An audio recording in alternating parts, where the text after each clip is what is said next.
AIFF is totally finished and AIFF का हो गया है। हमको उनसे उम्मीदें अब नहीं लगानी चाहिए, क्योंकि आज जो निकल के आ रही है न्यूज़ AIFF की तरफ से and from the president point of view, Kalyan Chaubey की तरफ से जो न्यूज़ निकल के आ रही है, इट्स वेरी शॉकिंग। एंड ऐसी सिचुएशन में आप फुटबॉल के ऊपर तो इंडिया की ध्यान नहीं दे पाओगे। वेल ऐसा क्या हो गया वीडियो में बताऊंगा, बट AIFF के प्रेसिडेंट ने इनडायरेक्टली ये भी कहा है आज कि इगोर स्टीमैच के ये जो बयान होते हैं कि हमको लंबा कैंप नहीं मिला, जो उनके ये डिमांड्स होते हैं, ये बेबुनियाद डिमांड्स हैं, ये AIFF को नीचे गिराने की साजिश है। Hey guys, welcome back to my channel and अगर आप चैनल पे पहली बार ही आए हो तो make sure to subscribe to this channel, क्योंकि यहाँ पे आपको इंडियन फुटबॉल पे डेली रिलेटेड वीडियोस मिलती रहती हैं। So make sure to subscribe यार।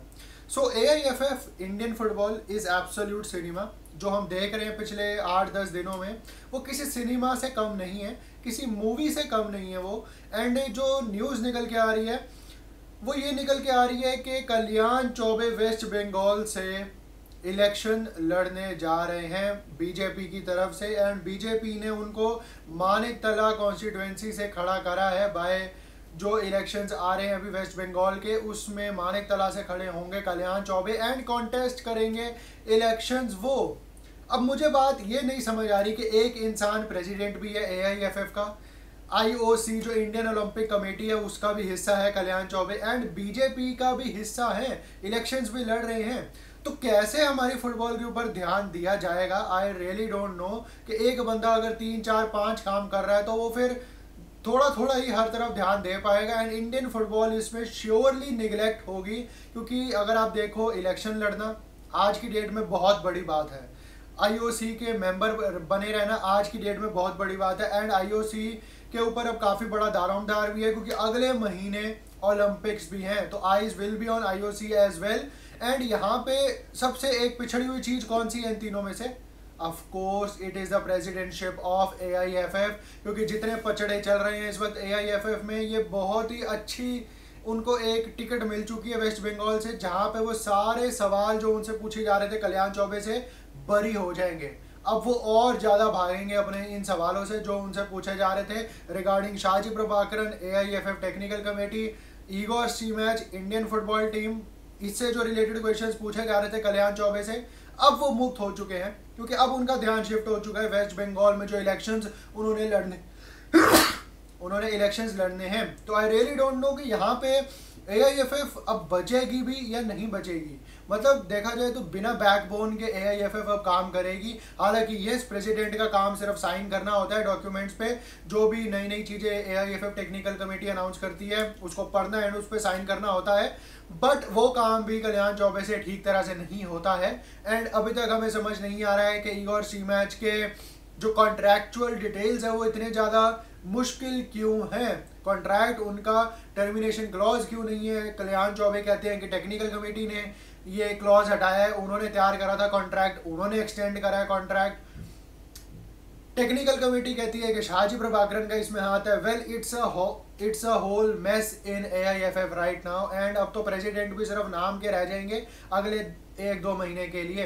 तो यहाँ पे एक और चीज़ कल्याण चौबे ने कही है स्टेटमेंट में कि ये जो इगोर स्टीमैच लंबा कैंप मांगते हैं, मैं उनसे ये पूछना चाहता हूँ कि हमारी कंट्री में अगर लीग चल रही है 8 से 9 महीनों की, तो उसमें आपको कैसे लंबा कैंप दिया जाएगा? क्योंकि उसके दौरान ही बीच में फीफा विंडोज होती हैं एंड फीफा विंडोज 1 से 2 हफ्तों की होती है। उसमें आपको अगर 3 से 4 हफ्ते का हम कैंप ही दे देंगे तो या तो फिर आप जो हमारी कंट्री में लीग चल रही है विच इज़ ISL उसको बंद करवा दो एंड कह दो कि ISL जरूरी नहीं है हमारी कंट्री के लिए, क्योंकि सारे के सारे टॉप प्लेयर्स जो होते हैं इंडिया के वो ISL में खेलते हैं उन 8 से 9 महीनों में।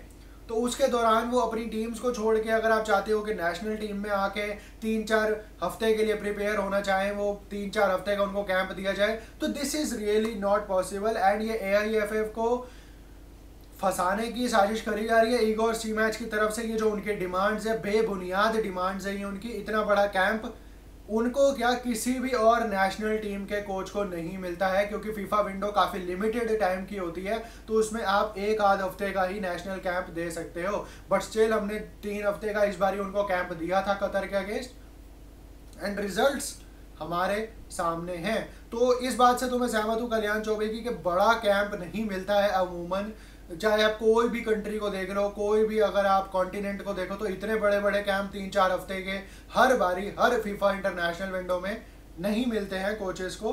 तो इगोर स्टीमैच को फिर भी मिल गए हैं, तो फिर भी जो रिजल्ट्स आए हैं उन्होंने वो बेकार रिजल्ट प्रोड्यूस करे हैं उसके बाद भी। तो इस बात से तो मैं सहमत हूँ कल्याण चौबे की कि इतना बड़ा कैंप नहीं मिलता।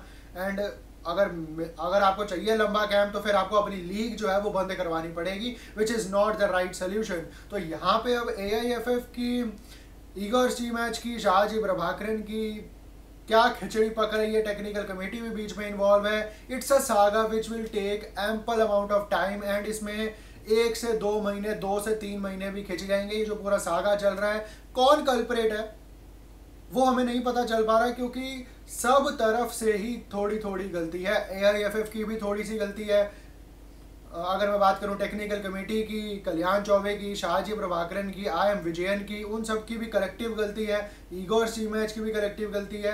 एंड यहाँ पे अगर मैं बात करूं इंडियन नेशनल टीम के प्लेयर्स की, कि वो आवाज़ नहीं उठा रहे हैं, इतना वो डरे हुए हैं या फिर उनमें दम नहीं है आवाज़ उठाने का अगेंस्ट दिस फेडरेशन या फिर against this coach. It's a really tarnishing moment for Indian national team, क्योंकि हमें कुछ नहीं पता चल रहा है as a viewer, as an audience के चल क्या रहा है यहाँ पे, आगे आने वाले दिनों में होगा क्या। सिर्फ एक दूसरे के ऊपर ब्लेम गेम चल रही है, एक दूसरे को ब्लेम करा जा रहा है एंड एक दूसरे की इमेज को टार्निश करा जा रहा है। बाकी do let me know your thoughts regarding Kalyan Chaubey contesting election in Maniktala constituency in West Bengal, and Igor Stimac के ऊपर आपकी क्या राय है।